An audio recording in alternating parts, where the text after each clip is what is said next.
Bonjour, je suis Abdoulaye Kanté, enseignant à la faculté de médecine de Bamako. Au cours de cette vidéo, nous allons continuer à étudier le complexe huméroscapulo-rachidien.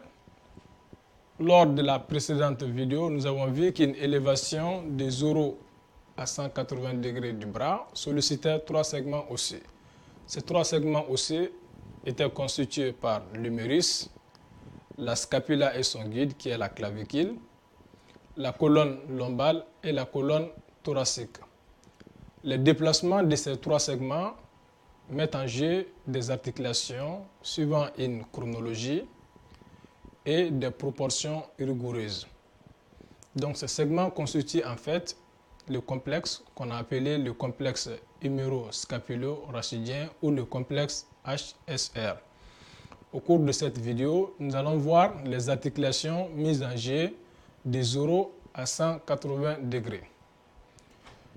Commençons par le déplacement en ce qui concerne l'humérus. Le déplacement de l'humérus met en jeu des articulations qui sont l'articulation gléno-humérale et l'articulation sous-deltoïdienne sur cette vue postérieure. Donc voici l'articulation sous-deltoïdienne et l'articulation gléno-humérale qui sont sollicitées lors du déplacement de l'humérus. Donc vous voyez bien que ce sont ces deux articulations qui sont principalement mobilisées lors de l'élévation du bras.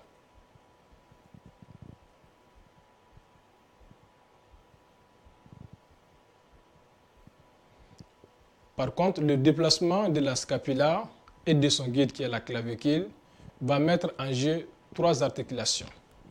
Quelles sont ces 3 articulations?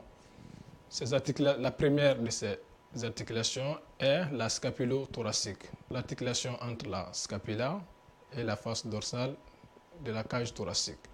La deuxième articulation mise en jeu est l'articulation acromio-claviculaire, visible sur cette vue dorsale, et l'articulation sternocostale, costo-claviculaire en vue dorsale, que nous allons bien voir en vue ventrale. Alors, vous remarquez le déplacement de la scapula lors de l'élévation du bras. C'est la scapula qui se déplace grâce à l'articulation scapulo-thoracique.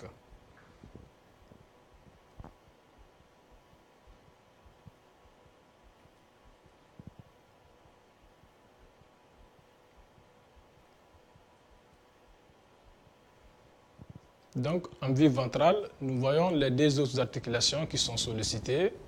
L'articulation acromio-claviculaire et l'articulation sterno-costo-claviculaire. Donc, qui sont sollicités lors de l'élévation des mouvements de la scapula.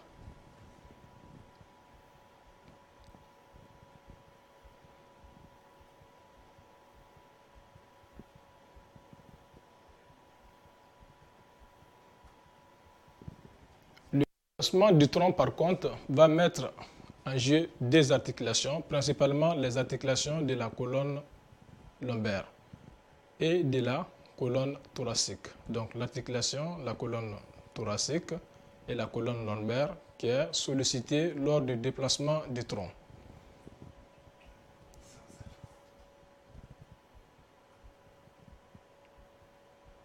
Donc vous voyez la déformation de la colonne lombale lors du déplacement du tronc et lors de l'élévation du bras jusqu'à 180 degrés. Merci, c'est tout pour cette vidéo. On se donne rendez-vous pour une prochaine. Merci.